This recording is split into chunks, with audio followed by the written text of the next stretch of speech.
ሙስሊም ሴት የፈለገችውን አትለብስም። አላህ የሚፈልገውን ነው የምትለብሰው። ይሄን እያንዳንዷ ሙስሊም ነኝ፣ ሙእሚን ነኝ፣ ሞት አለብኝ፣ ሒሳብ አለብኝ የምትል ሴት ልታውቀው ልታምንበት የሚገባ ጉዳይ ነው። ሙስሊም ሴት እሷ የፈለገችውን ዘመኑ የፈለገውን ያለችበት ሀገር ባህል የሚፈልገውን ሳይሆን የምትለብሰው አላህና መልእክተኛው የሚፈልጉትን ሸሪዓ ያዘዘውን ነው መልበስ ያለባት። ብዙ ሙስሊም ሴቶች በዚህ ተፈተናል። መራመድ ሁሉ እስኪከብዳቸው ድረስ ጠባብ ልብሶችን ይለብሳሉ። ፈኢና ሊላሂ ወኢና ኢለይሂ ራጂዑን። ይህ ከባድ ወንጀል ጀነት መግባትን እርም የሚያደርግ ነው። ላ የድኹልነል ጀነ ወላ የጂድነ ሪሐሃ፣ የጀነትን ሽታ አያገኙም ብላ እንዲህ አይነት ሴቶች ሐዲሱ ላይ እንደተገለጸው። በየመንገዱ ስንት ጉዶች ይታያል። ሴት ባለፈች ቁጥር ወንድ ልጅ ስለሷ ያወራል። ትንሽ እንኳ ሳይከብደው ያለፈችን ሴት ዞር ብሎ ድጋሚ ያያል። አይደለም ዞር ብሎ አይኑን እንኳ ዞር አድርጎ ማየት አይገባውም በሸሪዓ። እንዲያያት ግን ያደረገች ያለችው እሷ ናት። ሙሉ ሰውነቷን ሸሪዓው ባዘዘው መሰረት ለብሳ ብትሄድ ቀና ብሎ እንኳ ያያት። ሐያ ያደርጋል። ክብሯ፣ ግርማ ሞገሷ አይኑን ሰበር እንዲያደርግ ያዘዋል። ቀላ ተኳኩላ ተወጣጥራ ስትሄድ ግን ና እየኝና አናግረኝ ያለች ካፍር ሴት ከዚህም የባሰ ታደርጋለች። ሙስሊም ሴት ግን አይሻ፣ መይሙና፣ ሐፍሷ የሚልን ስም ያዘች ሴትን ስታደርግ እጅግ በጣም ያሳዝናል። ሐያ ያላት ሴት ቤተሰብ ጋር እንኳ ሆና ወንድሟ አጎቷ ጋር እንኳ ማትለብሰውን ልብስ ሐያ ያጣች ሴት አስፋልት ላይ ለብሰው ትሽከረከራለች። ፈኢና ሊላሂ ወኢና ኢለይሂ ራጂዑን። እንዲህ አይነቱ አይን አውጣነት፣ እንዲህ አይነቱ የኢማን ድክመት ተስፋፍቶ በይፋ ወደ ዝሙት ጥሪ የተደረገ አላህ ተባረከ ወተዓላ ከሰማይኛ ላይ እሳት ለማዝነቡ ትልቅ ነገር ነው። ዛሬ ዱንያ ላይ ውድ ውድ ልብሶችን ፋሽን የምትላቸውን ልትለብስ ትችላለች። ነገር ግን ነገ ነጭ አቡጀዲ ማንም አይቀናበትን ከፈን ብቻ ነው የምትለብሰው። ያ ቀን ከመምጣቱ በፊት አላህ የሚፈልገውን አይነት ልብስ ልትለብስ ይገባታል ሙስሊም ሴት። አሁን ላይ ያለው የሴቶች አለባበስ እጅግ በጣም የሚያሳዝን ነው። እነዚህን ሁሉ ሆን ብለው የሚጻረሩ ነው የሚመስል። አስረዝሙ ያሳጥራል፣ አስፉት ያጠባሉ፣ ወፈር ያላድርጉት ስሱን ፈልገው መርጠው ይገዛሉ። እንዲህ አይነቱን ልብስ መሸጡም ይከለከላል፣ ማዘጋጀቱም ይከለከላል። እንዲህ አይነት ልብስ ለሚሸጥ ሰው ቤት ማከራየቱም ይከለከላል፣ መተባበሩም ይከለከላል። ከመልበስ አንፃር ብቻ አይደል፣ ከማቅረብም ከመተባበርም አንፃር ሙስሊም ሴት ልታስብበት ይገባል። ሙስሊም የሆኑት ናቸው ይህን ስራ የሚሰሩት፣ የቱርክ የምናምን እያሉ የሚያቀርቡ። አልሐምዱሊላህ ረብል ዓለሚን ወልዓቂበቱ ሊልሙተቂን ወላ ዑድዋነ ኢላ ዐለል ዛሊሚን ወሰላቱ ወሰላሙ አልአተማኒ አልአክመላኒ ዐለ ነቢይል መብዑስ ረሕመተን ሊልዓለሚን ወዐላ አሊሂ ወአስሓቢሂ ወታቢዒን አማ በዕድ። አሰላሙ ዐለይኩም ወረሕመቱላሂ ወበረካቱ። ይህ ቁጥር 11 የተንቢሃት ትምህርት ነው።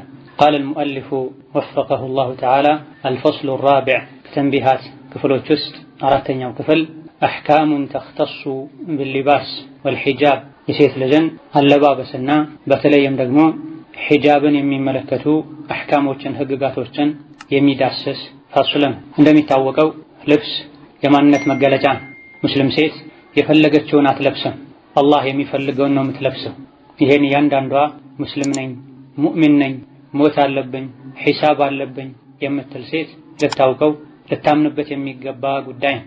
ሙስሊም ሴት እሷ የፈለገችውን ዘመኑ የፈለገውን ያለችበት ሀገር ባህል የሚፈልገውን ሳይሆን የምትለብሰው አላህና መልእክተኛው የሚፈልጉትን ሸሪዓ ያዘዘውን ነው መልበስ ያለባት። በመሆኑም የሙስሊም ሴት አለባበስ ባህል የሚወስነው ሳይሆን ሸሪዓ፣ ቁርአን፣ ሐዲስ፣ ዲን የሚወስነው ጉዳይ ነው። ባለንበት ጊዜ ያለው የአብዛኞቹ የሙስሊም ሴቶች አለባበስ እጅግ በጣም የሚያሳዝን። ልብስ የማንነት መገለጫ ነው።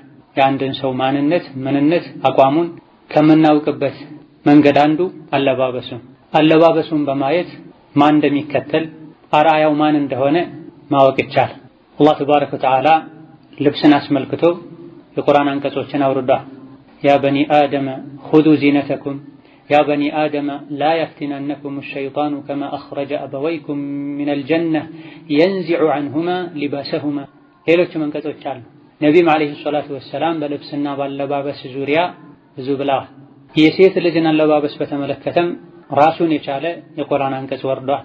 ስለዚህ ሙስሊም ሴት ሒጃብ አድርጌያለሁ ማለት ትችል ዘንድ አላህ ያዘዘኝን አይነት አለባበስ ለብሻለሁ ግዴታዬን ተወጥቻለሁ ማለት ትችል ዘንድ እስላማዊ አለባበስ ምን መምሰል እንዳለበት ሴት ልጅን የሚመለከቱ የልብስና የአለባበስ ህግጋት ምን እንደሚመስሉ ማወቅ አለባት። ዲናችን በእውቀት እንድንጓዝ የሚያዝ ዲን ነው። ከቤተሰቦቻችን ከማህበረሰባችን ያገኘነውን ብቻ ሳይሆን ይዘን መሄድ ያለብን ወላጆቻችን የአቅማቸውን ያክል እስላምን አስተምረውን አልብሰውን ሊሆን ይችላል። ነገር ግን የተሟላ ነው አይደለም ብለን ማጣራት አለብን። ለሸሪዓ እግር መስጠት መቻል አለብን። ስለዚህ ሴት ልጅን ከሚመለከቱ ህግጋቶች መሃል አንዱ አለባበስ ከመሆኑ አንፃር በዚህ የሙእሚን ሴቶችን ህግጋት በሚዳስስ ክታብ ስር ስለ አለባበስ አንድ ራሱን የቻለ ፈስል ተዘጋጅቷል። አወለን የመጀመሪያው ሲፈቱል ሊባስ الشرعي للمسلمة ሲፈቱል ሊባስ የልብስ ሁኔታ الشرعي ሸሪዓዊ የሆነ ዲን ያዘዘው ለሙስሊማ ለሙስሊም ሴት ልትለብስ የሚገባ ዲኑ የሚፈልገው አለባበስ ሲፋው ሁኔታው ምን ይመስላል? አንደኛው የጅቡ ግዴታ ይሆናል አን يكون لباس المرأة المسلمة የሙስሊም ሴት ልብሷ መሆን አለበት ضافيا ረጅም መሆን አለበት يستر የሚሰትር የሚሸፍን جميع جسمها ሙሉ ሰውነቷ عن الرجال ከወንዶች እይታ الذين ليسوا من محارمها محرሟ ካልሆኑ እሷን ማግባት ከማይችሉ የቅርብ ዘመድ ካልሆኑ ወንዶች እሷን የሚጋርድ የሚሸፍን ረጅም ሙሉ ልብስ መልበስ አለበት። ወላ ተክሽፉ መግለጥም የለባትም لمحارمها ለሷ ማህረም ለሆኑ እሷን ማግባት ለማይችሉ ቅርብ ዘመዶቿን ቢሆን መግለጥ የለባትም إلا ما جرت العادة بكشفه በተለምዶ የሚገለጠውን የሰውነት አካላቶቿን እንጂ ሰውነቷን መግለጥ የለባትም። በተለምዶ ሴት ልጅ ከማህረሞቿ ጋር ከቅርብ ከስጋ ዘመዶቿ ጋር እሷን ማግባት ከማይችሉ ሰዎች ጋር ስትሆን መግለጥ የምትችለው ሚን ወጅሂሃ ፊቷን ወከፈይሃ መዳፎቿን ወቀደመይሃ እግሮቿን ነው መግለጥ የሚቻለው። በተለምዶ ብዙ ጊዜ ሴት ከስጋ ዘመዷ ከማያገባት ወንድም ጋር ቢሆን እነዚህን ነው የምትገልጠው። ከዚህ ልታልፍ አይገባም። ሁለተኛው አንየኩነ መሆን አለበት ሳቲረን የሚሰትር የሚሸፍን መሆን አለበት ሊማ ወራሁ ከልብሱ በስተጀርባ ያለውን ሰውነቷን ከለሩን የሚሸፍን መሆን አለበት። ፈላ የኩኑ መሆን የለበትም ሸፋፈን ስስ መሆን የለበትም ዩራ የሚታይ ወይም እንዲታይ የሚያደርግ ሚን ወራኢሂ ከበስተጀርባው ለውነ በሸረቲሃ የሰውነቷን የቆዳ ቀለም የሚያሳይ መሆን የለበትም። ስስ መሆን የለበትም ወፍራም መሆን አለበት። የሁለተኛው የእስላማዊ አለባበስ መስፈርትን። ሶስተኛው አላ የኩነ መሆን የለበትም ልብሱ ضيقا ጠባብ መሆን የለበትም ዩበይኑ የሚገልጽ ሐጅመ አዕዷኢሃ የአካላቶቿን ቅርጽ መጠኑን የሚያሳይ መሆን የለበትም። ሰፊ መሆን አለበት።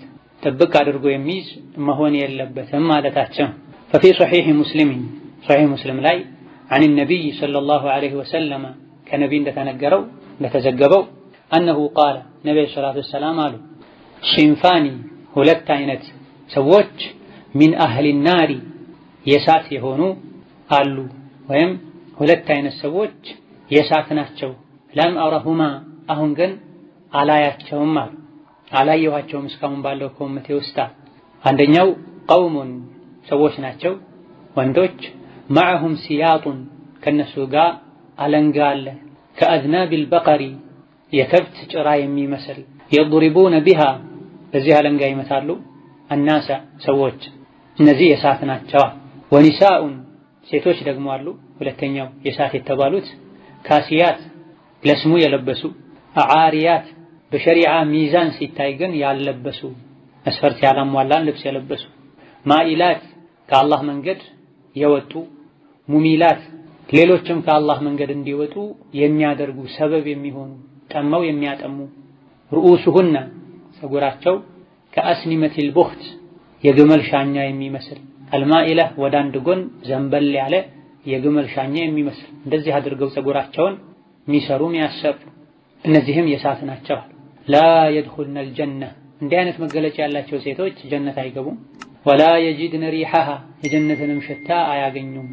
ወኢነ ሪሐሃ የጀነት ሽታ ለዩጀዱ ይገኛል ሚን መሲረቲ ከዛ ወከዛ ይሄን ያክል ርቀት ሲቀራት ለጀነት ሽታዋ ቀድሞ ይደርሳል። አይደለም ጀነት ሊገቡ ከርቀት የሚገኘው የሚደርሰው ሽታዋን እንኳ ሊያገኙ አይችሉም ማለት። ኢዘን ሰዎች ልብስ ነው ብለው የለበሱት ሁሉ አላህ ዘንድ ተባረከ ወተዓላ የሚፈለገው አይነት ልብስ ሊሆን አይችልም ማለት። ሙስሊም ሴት ቀደም ሲል እንደተገለጸው እሷ የፈለገችውን ዘመኑ የሚፈልገውን ሳይሆን መልበስ ያለባት አላህ የሚፈልገውን። የሙስሊም ሴት ሒጃብ ባህላዊ አለባበስ አይደለም፣ እስላማዊ ዲናዊ አለባበስ። እንደ ሀገሬ እንደ ባህሌ ለብሳለሁ ልትል አይገባም። ሴት ልጅ መልኩን በተመለከተ ልታደርግ ትችላለች ጌጥ እስካልሆነ ድረስ። ነገር ግን አለባበሱን ሁኔታውን በተመለከተ ሲፈቱል ሊባስ ሸርዒ ሸሪዓዊ ልብስ መሆን አለበት። መስፈርቱን ማሟላት አለበት። ሶላት መስፈርት አለው፣ ጾምም መስፈርት አለው። ሌሎችም አላህ ተባረከ ወተዓላ እንደዚሁ መልእክተኛው ያዘዙን ነገሮች መስፈርት ያላቸው ናቸው። በታዘዝነው መሰረት መስፈርቱን አሟልተን ከሰራ ነው ግዴታውን ተወተናል የሚባል። ስለዚህ እንዲሁ ለኛ ልብስ የመሰለንን ሁሉ ሊባስ እስላሚ ነው የሙስሊም ሴት ልብስ ነው ብለን ራሳችን ልናጽናና አይገባም። በቁርአን በሐዲስ ሊመዘን ይገባል። በዚህም መሰረት ትክክለኛው እስላማዊ የሙስሊም ሴት አለባበስ ሒጃብ 8-9 የሚደርሱ መስፈርቶችን ሊያሟላ ይገባል። እነዚህ 8-9 የሚደርሱ መስፈርቶች ከተሟሉ አለባበሷ ትክክል ነው ማለት ነው። አላህ ተባረከ ወተዓላ ጽናት እንዲሰጣት ዘውትር ልጠይቀው፣ የጌታዋን ሕግ በመተግበሯ ደስታ ሊሰማት አልሐምዱሊላህ ልትል ይገባል። ብዙዎች ተገላልጠው ለስሙ ሒጃብ በሚሉት ልብስ የበለጠ ውበታቸውን ለማሳየት ሌት ተቀን የለፉ አላህን ያስቆጡ በሚገኝበት ዘመን ላይ ሲሆን ማለት ነው። መገላለጥ ስልጣኔ አይደለም፣ ውርደት። መገላለጥ ሙስሊም ነኝ ከማለት ጋር ውበትን እያሳዩ መሄድ፣ አላህና መልእክተኛው ያዘዙትን አይነት አለባበስ ስቶ ስሜት ካፍሮች ፋጅሮች የሚፈልጉትን አይነት ልብስ ለብሶ መሄድ ስልጣኔ አይደለም፣ አዋቂነትም አይደለም። ይልቅ መሀይምነት፣ የአላህ ቁጣ። ነቢዩላህ አደም ጀነት ላይ የፈለግከውን ብላ ጠጣ አንዲት ዛፍ ስትቀር በተባሉ ጊዜ ኢብሊስ አሳስተው እሳቸውንም ባለቤታቸውንም ያችን ዛፍ እንዲበሉ አድርጓቸው ነበር። በበሉ ጊዜ አላህ እንደተቆጣቸው ያወቁበት ምልክት ልብሳቸው ከላያቸው ላይ መውደቁ፣ መሸፈን ያለባቸው ሰውነታቸው መገለጡ ነው። ፈአከላ ሚንሃ ፈበደት ለሁማ ሰውአቱሁማ፣ አትብሉ የተባሉትን ዛፍ በሉ፣ ሀፍረተ ገላቸው ተገለጠ ብሏል አላህ ተባረከ ወተዓላ። ስለዚህ አላህ ተባረከ ወተዓላ መልእክተኛው ሸፍኑት ያሉትን የሰውነት አካል በአግባቡ አለመሸፈን የአላህ ቁጣ ምልክት ነው። ስልጣኔ፣ ዘመናዊነት፣ የተማሩ የመሆን ምልክት ሳይሆን ማለት ነው። ሸሪዓው ያስቀመጠውን መስፈርት እስካላሟላ ድረስ ሰውነት ላይ ጨርቅ ቢኖርም እርቃን እንደሄዱ ነው የሚቆጠረው። ለዚህ ነው ደጋግሜ ሙስሊም ሴት የምትለብሰው ልብስ እሷ በምትፈልገው ዘመኑ በሚፈልገው መልኩ አይደለም መሆን ያለበት፣ አላህና መልእክተኛው ሸሪዓው በሚፈልገው መልኩ ነው መሆን ያለበት። ምን ነው ሸሪዓው የሚፈልገውን ያስቀመጠውን መስፈርት እስካላሟላ ድረስ ሴት ልጅ ለብሳለች አይባል። ለዚህም ነው ይሄ ሐዲስ ላይ ካሲያት አሪያት የተባሉ የለበሱ ግን ያለበሱ የተባሉ። ከዚህ መቼ ነው አለባበስ እስላማዊ የሚባለው? እነዚህ መስፈርቶች ሲሟሉ ነው። አንደኛውና የመጀመሪያው የጅቡ ዋጅብና ግዴታ ይሆናል አን የኩነ ሊባሱል መርአቲል ሙስሊማ፣ የሙስሊም ሴት ልብሷ ሊሆን ይገባዋል መሆኑ ዋጅብና ግዴታ ነው። ዷፊየን ረዥም መሆኑ ዋጅብና ግዴታ ነው። ዷፊየን ማለት ሙሉ ሰውነትን የሚሸፍን ማለት ነው። ረዥም ሆኖ ከፀጉር እስከ እግር ጥፍር ድረስ የሚሸፍን መሆን አለበት እያሉ ነው። ይህንንም ሲፈስሩት የስቱሩ ጀሚዐ ጅስሚሃ፣ የሴትን ልጅ ሙሉ ጅስሟን ሰውነቷን የሚሰትር መሆን አለበት። ከማን ነው የሚሰትረው? አኒ ሪጃሊ፣ ከወንዶች። ከምን አይነት ወንዶች? አለዚነ ለይሱ ሚን መሐሪሚሃ፣ ለሷ ማህረም ካልሆኑ ወንዶች። ማህረም የሚባሉት መቼም እሷን ማግባት የማይችሉ ወንዶች ናቸው። ማህረም ማለት አንዲትን ሴት ልጅ መቼም እሷን ማግባት የማይችል ወንድ ማለት ነው። በጊዜያዊነት ማግባት የማይችሉ ይኖራሉ። የእህት ባል እህት ከሱ ጋር እስካለች ድረስ ሊያገባ አይችልም። የአክስት ባል አክስት ከሱ ጋር እስካለች ድረስ ሊያገባ አይችልም። ከጊዜ በኋላ ግን ቢፋቱ ወይም በሞት ትዳራቸው ሳይቀጥል ቢቀር ሊያገባ ይችላልና መሐረም ነው አይባል። በጊዜያዊነት አላገባም ማለት ከሱ ጋር ተገላልጦ መቀመጥ ይቻላል ማለት አይደል። ስለዚህ መሐሪም ማለት ወይም መሐረም ማለት መቼም ማግባት የማይችል ማለት ነው። አባት፣ ልጅ፣ ወንድም፣ የወንድም ልጅ፣ አጎት፣ የጡት ወንድም ኢላ አኺሪሂ እነዚህ ቋሚ መሕረሞች ናቸው። ከዚህ ውጭ ያሉት ገይር መሐረም ይባላል። መሕረም ያልሆኑ ይባላል። ወይም በጊዜው ወይም ከተወሰነ ጊዜ በኋላ ወይም በየትኛውም ጊዜ ማግባት የሚፈቀድላቸው ናቸው። ከእንዲህ አይነት ሰዎች ሴት ልጅ ሙሉ ሰውነቷን ልትሰትር ይገባል። ወላ ተክሽፉ መግለጥ የለባትም ሊመሐሪሚሃ ለመሕረሞቿም ቢሆን ቅርብ ለሆኑ እሷን ማግባት ለማይችሉ ዘመዶችም ቢሆን መግለጥ የለባትም። ኢላ ማ ጀረት ልዓደቱ ቢከሽፊሂ በተለምዶ የሚገለጠውን ካልሆነ በስተቀር ለእሷ መሕረም ከሆኑ ወንዶች ጋር ስትቀመጥ አብራ ስትሆን መግለጡ የተለመደውን የሰውነት አካሏን ካልሆነ በስተቀር ከዛ አልፋ ሌላ ልትገልጥ አይገባም። ምንድን ነው በተለምዶ ሴት ልጅ ከወንድሞቿ ጋር ከአጎቶቿ ጋር ከወንድሞቿ ልጆች ጋር ስትሆን የምትገልጣቸው የተለመዱ የሰውነት አካሎች የቶች ናቸው ከተባለ ሚን ወጅሂሃ ፊቷን፣ ወከፈይሃ መዳፎቿን፣ ወቀደመይሃ እግሮቿን ትገልጣለች። ከባት አካባቢ ጀምሮ ያለው ሊገልጡ ይችላሉ ከወንድም ጋር ከአጎት ጋር ከወንድም ልጅ ጋር ሲኮን። አማ ከዛ አልፎ ከፍ ብሎ ጡንቻ አካባቢ፣ ፀጉር፣ አንገት አካባቢ መገለጡ ብዙ የተለመደ አይደለም። ሆኖም ፀጉሯን መግለጡ ለወንድም ላጎት ሐራም ነው አይቻልም ለማለት አይደለም። ነገር ግን ወደ ፊትና ሊወስድ ይችላል። ብዙ ጊዜም አልተለመደ ሀገራችንም ላይ ቢሆን አሁን ወቅቱ ተቀይሮ በተወሰነ መልኩ ተዛብቶ ሊሆን ይችላል እንጂ ሀያ አደብ ዲን ያላት ሴት ካጎቷ ስትቀመጥ ከወንድሟ ልጅ ስትቀመጥ ፀጉሯን ገልጣ አትቀመጥ። ድንገት እንኳ በተቀመጠችበት ከቤተሰብ ጋር ከባል ጋር እንዲህ አይነት ሰዎች ቢገቡ አለባበሷን ታስተካክላለች። የመሕረሞችን ደረጃም ለሁለት መክፈል እንችላለን። ሁሌ ከኛ ጋር የሚኖሩ መሕረሞች ሊኖሩ ይችላል። የባል ልጅ፣ የስጋም ይሁን የጡት ወንድም። እነዚህ ሲሆኑ ሁሌ ፀጉር መሸፈኑ ካስቸገረ ፊትና አይከተለውም ከተባለ ፀጉራቸውን አንገታቸውን ሊገልጡ ይችላል። ነገር ግን መቼም ቢሆን ሴት ልጅ መሕረሜ ነው ብላ ከወንድምም ጋር ይሁን ከወንድም ልጅ ጋርም ይሁን ከባል ልጅም ጋር ይሁን ከአንገት በታች ያሉ የሰውነት አካላቶቿን ደረቷን አካባቢ ልትገልጥ ከባት በላይ ከጉልበት በላይ ልትገልጥ መቼም አይገባም። እንደዚሁ ደግሞ ጠባብና በጣም ስስ ልብሶችን ልትለብስ አይገባም። ስለዚህ ከመሕረሟም ጋር ቢሆን በተለምዶ የሚገለጠውን ብለው ፊት መዳፍና እግሮችን ያሉት ለዚህ ነው። በተለይ ባለንበት የልብ በሽታ በበዛበት ለሐራም ለወንጀል የሚገፋፉ ነገሮች በተስፋፉበት ዘመን ላይ ሲሆን ሴት ልጅ መሕረም የሚባሉትንም ጭምር ልትጠነቀቅ ይገባል። መጠንቀቅ ሌላ፣ መጠርጠርና በወንጀል መፈረጅ ሌላ። ስብዕናቸውን ዘንግተው የአውሬ ባህሪ ያላቸው ሰዎች በስተዋል። ውሏቸው የሚያዩት የሚሰሙት ያበላሻቸው። ስራ ቦታ ላይ ወንዱ ከወንዱ ጋር ሴቱ ከሴት ጋር ተሰባስበው የሚያወሩት ስለ ተቃራኒ ጾታ የሚሆንበት አጋጣሚ አለ።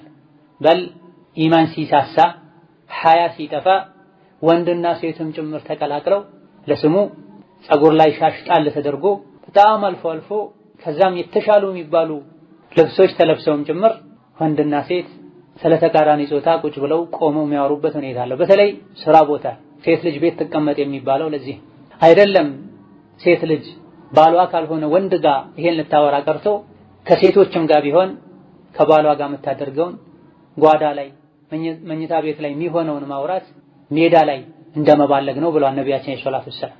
ከባሌ ጋር እንዲህ ነው የምንሆነው፣ ከባሌ ጋር እንዲህ ነው የምናደርገው፣ ሜዳ ላይ መባለግ ነው። ቀልቡ የደረቀ ኢማኑ የሳሳ ሐያው የጠፋ ሰው እንጂ ያደርገው ስንት የሚወራ የሚጠቅም ነገር አለ።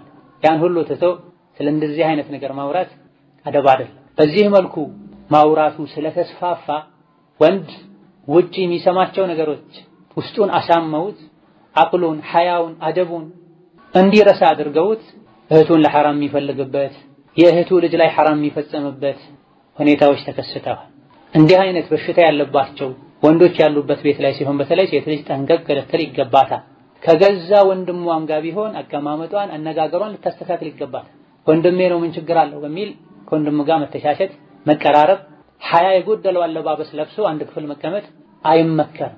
7 ዓመት ሲሞላቸው ልጆቻችሁ ሶላት እንዲሰግዱ ዘዟቸው፣ 10 ዓመት ሲሞላቸው ሶላት አሰግዷቸው፣ መኝታም ለዩላቸው ያሉት አስተማሪያችን ነብዩ መሐመድ ያለ ምክንያት አይደለም።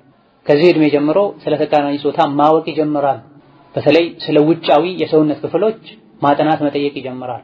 አሁን ላይ ደግሞ ዘመኑም ሆኖ ከ12 ከ11 ከ13 ጀምሮ ሁሉንም ነገር ሊያውቁ ይችላል። በተለይ ትምህርት ቤት ላይ ያለምንም ገደብ ያለምንም ሐያ ወንድና ሴት ተቀላቅሎ አቅል የጎደለው ዲን ማይገድበው አስተማሪ ሁሉን ነገር ይነግራት ይችላል።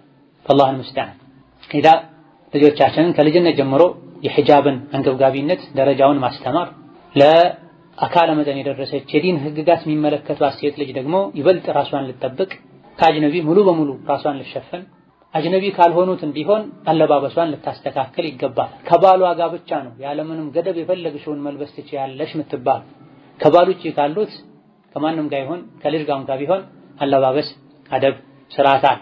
ኢዘን የመጀመሪያው የእስላማዊ አለባበስ መስፈርት አንየኩነ ዷፊየና ረጅም መሆን አለበት። የስትሩ ጀሚዕ ጅስሚሃ ሙሉ ሰውነትን የሚሰትራ ሙሉ ሰውነት የሚለው ውስጥ ፊት፣ መዳፎች፣ እግሮች ይካተታል። ሴት ልጅ እግሯን ገልጣ መሄድ እንደማትችል የዑለሞችን ስምምነት ኢብኑ ተይሚያ ኢብኑ ሐዝም ዘግበዋል። ሴት ልጅ እግሯ ዐውራም መገለጥ የለበት። ሸሪዓው እግሯን እንኳን አታስቹህ ብሏል። ጫማዋን ስትራመድ ጫማዋን አታስቹህ የጫማዋ ድምፅ አይሰማ ብሎ እግሯን ገልጣ ትሄዳለች። እጅግ በጣም አብዛኞቹ በተለይ ሀገራችን ላይ ያሉ ሴቶች በተለይ ገጠር አካባቢ ላይ ያሉት እግር ብቻ አይደለም ከዛም በላይ ያሉ አንገት አካባቢ ጭምር ሳይቀር ተገልጦ ነው የሚሄድ። ይሄ የትኛውም ዓለም አይፈቅድም። የትኛውም ፈቂህ የትኛውም መዝሀብ አይፈቅድም። ሴት ልጅ እግሯ ዐውራ ነው መሰተር አለበት ብለው ዑለሞች ተስማምተዋል የሚል የኢጅማዕ ዘገባን ኢብኑ ተይሚያ ኢብኑ ሐዝም ጠቅሰዋል። ከፊት ውጭ ያለ የሰውነት አካልን ሰፊ በሆነ ወፈር ባለ ጨርቅ መሸፈን ዋጅብና ግዴታ እንደሆነ ዑለሞች ይስማማል። ኺላፍ ያለው ፊት ላይ ፊትንም ቢሆን በመሰረቱ መሰተሩ በላጭና የተሻለ እንደሆነ መሸፈኑ ዋጅብ አይደለም የሚል አቋም ያላቸው ዑለሞች እንኳን ሳይቀር ይስማማል። ልብ በሉ ሴት ልጅ ፊቷንም ጭምር መዳፏንም ጭምር ሙሉ ሰውነቷን መሰተሯ በላጭና የተሻለ ነው ተወዳጅ ነው ብለው ሁሉም ዑለሞች ይስማማሉ። አንዳንድ አላዋቂዎች ወይም ስሜት አምላኪዎች ወይም ለጥቅም ብለው ዲንን የሚያዛቡ ሰዎች ፊትን መሸፈን በዲን አይታወቅም ቢድዓ ነው ሲሉ ይሰማል። ቢድዓው የነሱ አነጋገር ነው እንጂ የተኛውም ፈቂህ ሸሪዓን ዲንን የሚያውቅ ፊትን መሸፈን ቢድዓ ነው አላለም። የነቢ ባለቤቶች ቢድዓ አይሰሩ። ይልቅ ሁሉም ዑለሞች ዲንን ሸሪዓን የሚያውቁ ፊትን መሸፈን መዳፍን መሸፈን ሴት ልጅ ሙሉ ሰውነቷን መሸፈኗ ሱና እንደሆነ ይስማማል። መዳፍና ፊትን መሸፈን የሐዲስ ማስረጃ አለ። በረሱል በሰሐቦች ዘመን የሚታወቅ ነው። እንዴት ተብሎ ነው ቢድዓ የሚሆን? ግዴታ ነው አይደለም የሚለው ላይ የዑለሞች የሐሳብ ልዩነት እንዳለ ሆኖ ሱና ነው ተወዳጅ ነው ብታደርግ ይመከራል በላጭ ነው የሚለው ላይ ይስማማል። ሁለተኛ ሴት ልጅ ፊቷ ላይ ተጨማሪ ጌጦችን ካደረገች ከተቀባባች ይሄንም ፊቷን መሸፈን ዋጅብ እንደሚሆንበት ሁሉም ዑለሞች ይስማማሉ። በመሰረቱ ፊትን መሸፈን ግዴታ ሳይሆን ሱና ነው የሚሉትም ጭምር ማለት ነው። አሁንም ልብ በይቴ ባረከላሁ ፊክ በመሰረቱ ፊትን መሸፈን በላጭ ተመራጭ ተወዳጅ እንጂ አለማድረጉ የሚያስቀጣ ግዴታ አይደለም የሚሉ ዑለሞችም ጭምር ሴት ልጅ ፊቷን ከተኳኳለ ተጨማሪ መዋቢያ ነገሮችን ከተጠቀመች ይሄን ፊቷን መሸፈን ዋጅብና ግዴታ እንደሚሆንበት ሁሉም ዑለሞች ይስማማሉ። አላህን የሚያውቁ ዲንን የሚያውቁ በንግግራቸው አላህን የሚፈሩ ሌላ ዒልምን የዑለሞችን ልብስ የዑለሞችን ምላስ ለመነገጃነት የሚጠቀሙ ሰው ዘንድ ዓለም የሚባሉ ሊኖሩ ይችላሉ። በየትኛውም ሁኔታ ዋጅብ አይደለም የሚሉ እነዚህ ከዑለሞች አይመደቡ የምላስ ዑለሞች ናቸው፣ የዱንያ ዑለሞች ናቸው ሊሆኑ የሚችሉት። ነገር ግን አላህን የሚፈራ ለዲን የሚቆረቆር ለአላህ ብሎ የሚናገር አኺራ አለብኝ የሚል ዓለም በሙሉ ሴት ልጅ ፊቷ ላይ መዋቢያ ካደረገች መዋቢያ ያደረገችበትን ፊቷን መሸፈን ግዴታ ይሆንባታል ብለው ይስማማል። እንደዚሁ ደግሞ ቀደምት ፉቃሃዎች ሁሉ የጠቀሱት የስማሙበት ነጥብ ሴት ልጅ ፊቷን ገልጣ በመሄዷ እንደምትፈትን ወይም እንደምትፈተን በግለሰብ ደረጃ በእርግጠኝነት ከታወቀ ይሄኔም እንደ አይነቷ ሴት ፊቷን መሸፈን ዋጅብ ይሆንባታል ብለው ይስማማሉ። ታዲያ ኺላፍ ያለው የቱ ጋ ነው ከተባለ ምንም አይነት መዋቢያ ያልተጠቀመች ገልጣ በመሄዷ እንደምትፈተን ወይም እንደምትፈትን እርግጠኛ ያልሆነች ሴት ፊቷን መሸፈኑ ዋጅብ አይሆንባትም፣ ግን ሱና ነው የሚሆንላት የሚል አቋም ያላቸው ዑለሞች። አማ ከላይ የተጠቀሱ አይነት ሁኔታዎች ካሉ እነዚህም ዑለሞች ጋር ቢሆን ሱና ነው የሚሉ ዑለሞችም ጋር ቢሆን ፊቷን መሸፈኑ ዋጅብ ይሆንባታል። ነገር ግን በላጩና ተመራጩ በየትኛውም ሁኔታ ላይ ፊቷን መሸፈን ዋጅብና ግዴታ ይሆንባታል። ወጣትም ትሁን መልከ መልካምም ትሁን መልከ ጥፉ ትፈትን ወይም ልትፈተን የምትችል መሆኗን በእርግጠኝነትም ትወቅ። ምንም የምታውቀው ነገር የማይኖርም ቢሆን ሙስሊም ሴት ለአካለ መጠን የመድረስን ምልክት ካየች ሙሉ ሰውነቷን የመሸፈን ዋጅብና ግዴታ አለባት። ፊትን ገልጦ መሄድ የተጀመረውም ቅኝ ግዛት የሚባለው ሙሲባ የሙስሊም ሀገሮችን ከወረረ በኋላ ነው። ከዛ በፊት የተኛው የሙስሊም ሀገር ላይ ያለች ሴት ፊቷን ገልጣ አትሄድም ነበር። ፈረንሳይና መሰል ሀገሮች የሙስሊም ሀገሮችን የመረጡ መውረር፣ ማጥቃት፣ ቁርአን ቤቶችን ማዘጋት፣ ጭፈራና ዳንስ ቤቶችን መክፈት ከጀመሩ በኋላ ነው ሴት ልጅ ፊቷን ገልጣ መሄድ የጀመረች። ከዛ በፊት ሶሪያም ላይ ይሁን ግብፅም ላይ ይሁን ፍልስጤምም ላይ ይሁን ሌሎችም እንደ ሞሮኮ፣ አልጄሪያ የተለያዩ ሙስሊሞች ያሉባቸው ሀገራት ላይ የነበረች ሙስሊም ሴት ፊቷን ገልጣ አትሄድም ነው። ሱናም ነው ይበሉ ዋጅብ ሙስሊም ሴቶች ሙሉ ሰውነታቸውን ፊታቸውንም ጭምር ሸፍነው ነበር የሚወጡ። የሙስሊም ሴት አለባበስ ሙሉ ሰውነትን ሸፍኖ መሄድ ነበር። ከጊዜ በኋላ ነው ቀስ ብለው ፊትን እየገለጡ ጠጉር ወደ መግለጥ፣ አጭር ልብስ ወደ ማድረግ፣ ስስና ለሐራም የሚጋብዝን ልብስ ወደ ማድረግ የወሰዷቸው ቀስ ብለው ነው። ዳንስ ቤት፣ ጭፈራ ቤት በመክፈት ወንድና ሴት እኩል ናቸው የሚል መፈክር በማምጣት ኢዳ ዳፊየን የሚለው የስቱሩ ጀሚዕ ጅስሚሃ የሚለው ፊትንም ጭምር መዳፎችንም ጭምር ያካትታል። ስለዚህም በርካታ ደሊሎች አሉ። ወደ በኋላ ሼኹ ራሳቸው የሚጠቅሷቸው የሚያብራሩ ይሆናል። ሁለተኛው አን የኩነ ሳቲረን ሊማ ወራአሁ ከበስተጀርባው ያለውን መሰተር መሸፈን የተፈለገውን ሰውነት የሚሸፍን መሆን አለበት የሚለብሱት ልብስ። ፈላ የኩኑ ሸፋፋ ስስ መሆን የለበትም። ዩራ ሚን ወራኢሂ ከኋላው የሚታይ ለውኑ በሸረቲሃ የሰውነቷ ቀለም ጥቁር ናት፣ ቀይ ናት፣ ጸይም ናት ሰውነቷን አሻግሮ የሚያሳይ መሆን የለበትም። ሙስሊም ሴት የምትለብሰው ልብስ ወፈር ያለ መሆን አለበት። ይሄም እጅግ በጣም አነጋጋሪ የሆነ ጉዳይ ነው። ይሄን ያልተረዱ በርካታ ሙስሊም ሴቶች ሰውነታቸውን የሚያሳይ ስስ ጨርቅ ላያቸው ላይ ጣል አድርገው የሚሄዱበት ሁኔታ አለ። እነዚህ ቢለብሱም አልለበሱ። ምክንያቱም ልብስ የመልበስ ዓላማው ሰውነትን መሸፈን፣ የተሸፈነው በስስ ጨርቅ ከሆነ አልተሸፈነም ማለት ነው። ቀጥለን በምንጠቅሰው ሐዲስ ላይ ካሲያት ዓሪያት ብሏል። ለብሰው ያለበሱ ሴቶች የሳት ናቸው ብላ። የለበሱ ማለት ለስሙ ጨርቅ ጣል ያደረጉ፣ ያለበሱ ማለት ደግሞ ሸሪዓ በሚፈልገው መልኩ ትክክለኛ መስፈርት ያሟላ ልብስ ያለበሱ ማለት ነው። ይሄን ሐዲስ ሲያብራሩ ኢብኑ ዐብዱል በር ረሒመሁላህ ተዓላ ወአራደ ሰለላሁ ዐለይሂ ወሰለም አኒሳእ አለዋቲ የልበስነ ሚነ ሲያቢ አሸይእ አልኸፊፍ ብላ። ለብሰው ያለበሱ ሴቶች ጀነት አይገቡም በሚለው ንግግራቸው ነቢ የፈለጉት ስስ ልብሶችን የሚለብሱ ሴቶችን ነው ብላ። ኢብኑ ዐብዱል በር ታዋቂ የፊቅህ የሐዲስ የታሪክ ኢማም ናቸው። 463 ላይ የሞቱ እነዚህ ሴቶች ፈሁነ ካሲያቱን ቢልኢስሚ ለስሙ ለብሰዋል፣ ዓሪያቱን ፊል ሐቂቀቲ በሐቂቃው ግን እርቃን የሆኑ ሴቶች ናቸው ብላ። ሆኖም ሙስሊም ሴት የምትለብሰው ልብስ ወፍራም መሆን አለበት። ስስ ሆኖ አሻግሮ የሚያሳይ መሆን የለበትም። ከስር የሚደረገውም ሙሉ መሆን አለባቸው፣ እስከታች መሆን አለባቸው።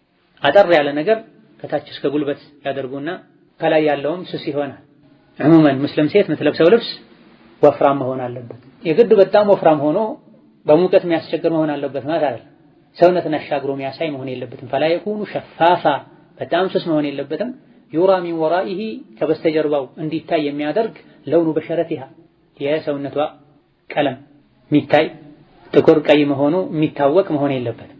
ሶስተኛው አላ የኩነ ضይቀን ጠባብ መሆን የለበትም። ዩበይኑ የሚያሳይ የሚገልጽ ሐጅመ አዕዷኢሃ የሰውነት ክፍሏን ቅርጹን የሚያሳይ መሆን የለበትም። ይሄም እጅግ በጣም ከባዱ ትኩረት የሚፈልገው ነጥብ ነው። ብዙ ሙስሊም ሴቶች በዚህ ተፈተናል። መራመድ ሁሉ እስኪከብዳቸው ድረስ ጠባብ ልብሶችን ይለብሳሉ። ፈኢና ሊላሂ ወኢና ኢለይሂ ራጂዑን። ይህ ከባድ ወንጀል ጀነት መግባትን እርም የሚያደርግ ነው። ላ የድኹልነል ጀነ ወላ የጅድነ ሪሐሃ የጀነትን ሽታ አያገኙም ብላ እንዲህ አይነት ሴቶች ሐዲሱ ላይ እንደተገለጸው ሽንፋኒ ሚን አህሊ ናሪ ለም አረሁም፣ ሁለት የጀሃነም ሰዎች የሳት ሰዎች አሉ፣ አሁን ግን አላየኋቸውም፣ የሉም በእኔ ዘመና፣ ወደፊት ይመጣሉ ማለታቸው። አንደኛ ሰውን ያለ አግባብ የሚመቱ ሰዎች ናቸው። የከብት ጭራ በሚመስል አለንጋ፣ ይህ ፖሊስ የሚባሉትን የሚመለከት ነው። ያለ አግባብ ሰውን ከመቱ በአግባብም ቢሆን በምክንያትም ቢሆን ከሚገባው በላይ የማይፈቀድ የሰውነት አካልን የሚመቱ የሳት ናቸው። ሁለተኛውና ከዚህ ርዕስ ጋር የሚያያዘው ወኒሳኡን ካሲያቱን ዓሪያት ሴቶች ናቸው ጀነት የማይገቡ ሽታው የማያገኙ። ምን አይነት ሴቶች? ካሲያት ዓሪያት ለብሰው ያለበሱ፣ ማኢላት ሙሚላት ጠመው የሚያጠሙ፣ ፀጉራቸውን እንደ ግመል ሻኛ የሚያቆሙ ጀነት አይገቡም፣ ሽታዋንም አያገኙም። ምክንያቱም የጀነት ሽታ ይሄን ያክል ዓመት ሲቀረው ከርቀት የሚደርስ ነውና አይደለም ጀነት ይገቡ ከርቀት የሚደርሰውን ሽታውንም አያገኙማ። ይሄን ሶስተኛው የሙስሊም ሴት አለባበስ ሊያሟላ የሚገባው መስፈርት ልብሱ ሰፊ መሆን አለበት። የእስላማዊ አለባበስ የሂጃብ ዓላማው ፊትናን ማስቀረት፣ ለወንዶች ፈተና አለመሆን፣ ራስም ላይ ጾታዊ አደጋ እንዳይደርስ መከላከል። ይህ ደግሞ ሊሳካ የሚችለው ሰፋ ያለ ልብስ በመልበስ። ጠባብ ልብስ ለብሶ የሰውነት ቅርጽ ከታየ ፈተናው አይቀርም። ስለዚህ አላ የኩነ ضيقا يبين حجم اعضائها የሰውነት አካላትን ቅርጽ የሚያሳይ መሆን የለበትም። ደረት አካባቢ የጡትን ከኋላ የመቀመጫን የጡንቻን ቅርጾችን የሚያሳይ መሆን የለበትም። ይህ ካለ ለስሙ ለብሻለሁ ብትልም በሸሪዓው ሚዛን አልለበሰችም።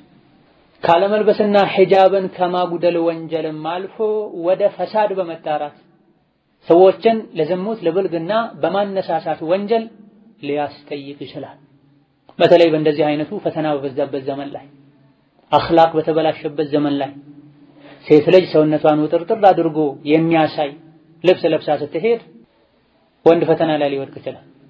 ኢማን ከሌለው፣ ኢማኑ ደካማ ከሆነ፣ ሐያ ከሌለው፣ አይነ ሰበር ማያደርግ ከሆነ በየመንገዱ ስንት ጉዶች ይታያል። ሴት ባለፈች ቁጥር ወንድ ልጅ ስለሷ ያወራል። ትንሽ እንኳን ሳይከብደው ያለፈችን ሴት ዞር ብሎ ድጋሚ ያያል። አይደለም ዞር ብሎ አይኑን እንኳን ዞር አድርጎ ማየት አይገባውም በሸሪዓ። እንዲያያት ግን ያደረገች ያለችው እሷ ናት። ሙሉ ሰውነቷን ሸሪዓው ባዘዘው መሰረት ለብሳ ብትሄድ ቀና ብሎ እንኳን ያያል። ሐያ ያደርጋል። ክብሯ ግርማ ሞገሷ አይኑን ሰበር እንዲያደርግ ያዘዋል። ቀላ ተኳኩላ ተወጣጥራ ስትሄድ ግን ና እየኝና አናግረኝ ያለች ካፍር ሴት ከዚህም የባሰ ታደርጋለች። ሙስሊም ሴት ግን አይሻ፣ መይሙና፣ ሐፍሷ የሚልን ስም ያዘች ሴትን ስታደርግ እጅግ በጣም ያሳዝናል። አልለበሰችም፣ የሸሪዓውን ልብስ አልለበሰችም። እሷ የፈለገችውን የለበሰችው የነፍስያዋን ሸሪዓ ነው፣ ህግ ነው የተከተለች ያለች። የሸይጣንን የካፊሮችን የፋጅሮችን መንገድ ነው የተከተለች ያለች። አለባበስ ይሄን ሁሉ ያስብላል ወይ? አዎ ያስብላል። አለባበስ የእስላም አካል፣ ኢማን በልብስም ጭምር ነው። እዚህ ጋር እኮ ነው የጠቀሱት የሳት ናቸው ብለው ለሳት የዳረጋቸውን ነገር ሲዘረዝሩ የጠቀሱት ልብስን። ልብስ የኢማን አካል የኢስላም አካል ቢሆን ኢማን በልብ ነው በልብስ አይደለም የሚሉ አላዋቂዎችን ስሜታቸውን የሚከተሉ ሰዎችን ተዋቸው። ልብስ የኢማን አካል ባይሆን ቁርአን ላይ ስለ ልብስ ባልተነገረ ነበር፣ ነብዩ ስለ ልብስ ባልተናገሩ ነበር። ከቁርጭምጭሚቱ በታች ያለን የሰውነት አካሉን በልብስ የሚሸፍን ወንድ ከቁርጭምጭሚቱ በታች ያለው የሰውነት አካሉ በሳት ይቃጠላል ባላሉ ነበር ነብዩ ሰለላሁ ዐለይሂ ወሰለም። እዚህም ጋር ለብሰው ያለበሱ ሴቶች የሳት ናቸው የጀነት ሽታ አያገኙም ባላሉ ነበር። ይሄ ሁሉ ከመባሉ ጋር ኢማን በልብ ነው አይባል። ኢማን ቢኖራት ሴት ልጅ ተወጣጥራ ተገላልጣ አትሄድም አበደን። ኢማኗ ደክሞ እንጂ ዲኗ ሳስቶ እንጂ።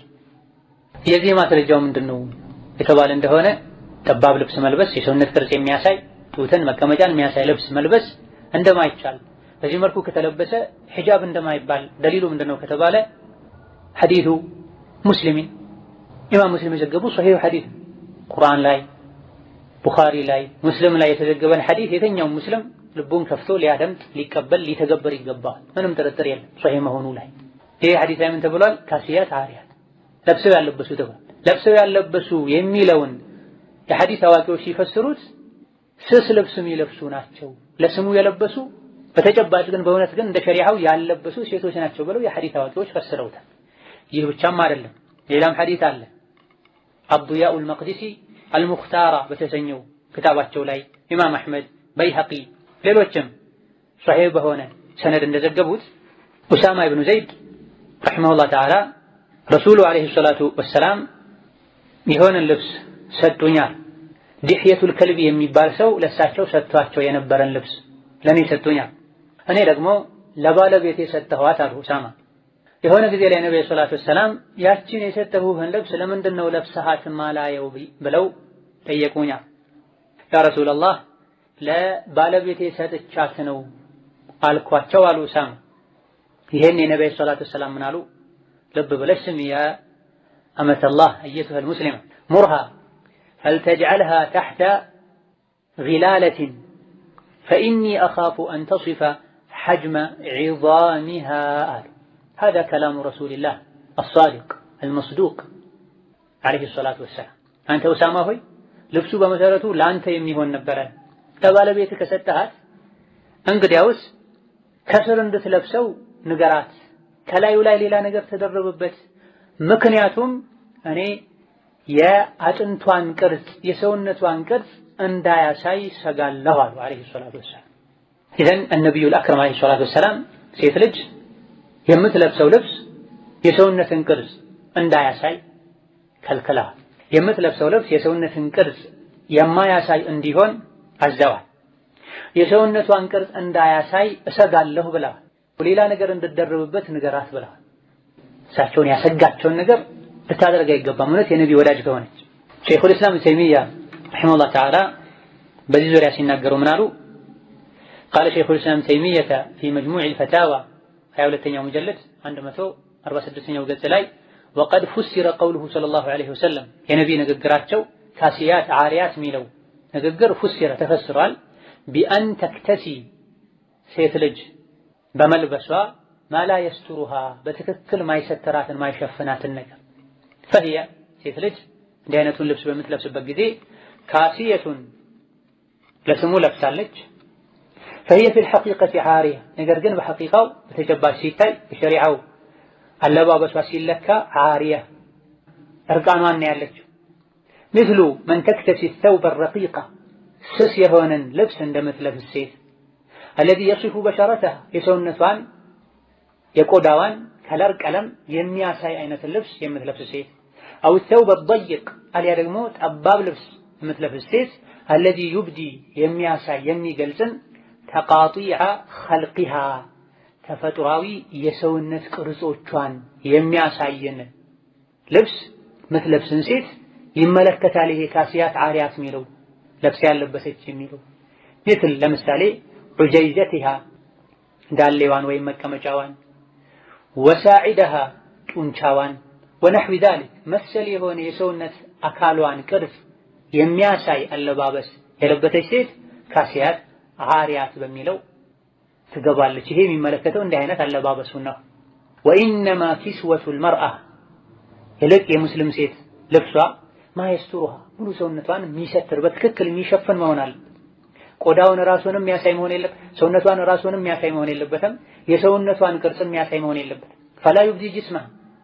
ሰውነቷ ተገልጦ የሚያሳይ መሆን የለበትም ولا حجم أعضائها የሰውነቷን ቅርጽም ከውስጥም ቢሆን ጠባብ ሆኖ የሚያሳይ መሆን የለበትም ስስ ሆኖ የሚያሳይ መሆን የለበትም አጭር ሆኖ የሚያሳይ መሆን የለበትም ولا حجم أعضائها لكونه كثيفا واسعا ሰውነቷን ራሱን ማሳየት የለበትም فلا يبدي جسمها ولا حجم أعضائها የሰውነት ቅርጽም ማሳየት የለበትም ለምንድን ነው መቼ ነው እንዲህ አይነቱን ችግር ማያስከትለው كثيفا ወፍራም ሆኖ واسعا ሰፊ ሆኖ እንደዚህ አይነት ችግሮችን የማያስከትልን ልብስ ነው መልበስ ያለበት ሰፊ በመሆኑ كثيف ወፍራም በመሆኑ እንደዚህ አይነት ችግሮችን የማያስከትል አይነት ልብስ ነው መልበስ ያለበት كثيف ካልሆነ ወፍራም ካልሆነ ብትለብስም አሻግሮ ያሳያል ዋሲዕ ካልሆነ ሰፊ ካልሆነ የተወሰነ የሰውነት አካሏን ሸፍኖ ሌላውን ላይሸፍን ይችላል انتهى የኢብኑ ተይሚያ ንግግር አበቃ ሌላም ተጨማሪ የዑለሞችን ስምምነት ልንገራችሁ በሁሉም ዑለሞች ስምምነት የሴት ልጅን የሰውነት ቅርጽ የሚያሳየን ልብስ መልበስ ሐራም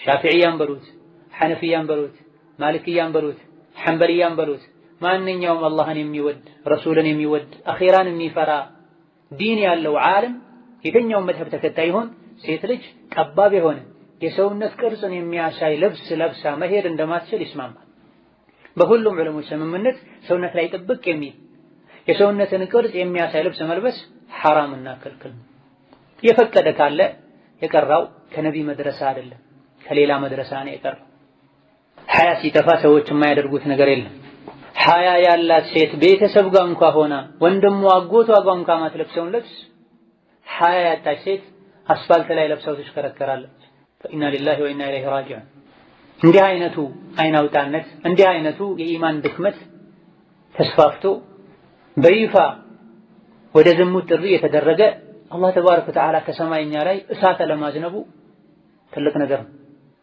እንዲህ አይነቱ ሙሲባ እንዲህ አይነቱ አይናውጣነት እንዲህ አይነቱ የሐያ መጥፋት በዝቶ ነው ዓለም ሰላም ያጣችው ሰዎች በማያውቁት በሽታ እየተሰቃዩ እየተጠቁ ያሉ። ስለዚህ አላህ ባሪያ ሆይ አላህን ፍሪ፣ ወደ ዲንሽ ወደ አቅልሽ ተመለሽ። የለበሽውን ልበሺ፣ ነገር ከፈን ለብሰሽ ሰፈር ውስጥ መግባትሽ ለብቻሽ አላህ ፊት መቆምሽ የማይቀር ነው። ያኔ እንዲህ አይነትን አለባበስ እንድትለብሺ ፈቅጄ ነበር ወይ አዝዤ ነበር ወይ ብሎ አላህ መጠየቁ አይቀር። አዎ ወዘኸኛል፣ አላህ ላይ መዋሸት ድፍረቱም አይገኝ።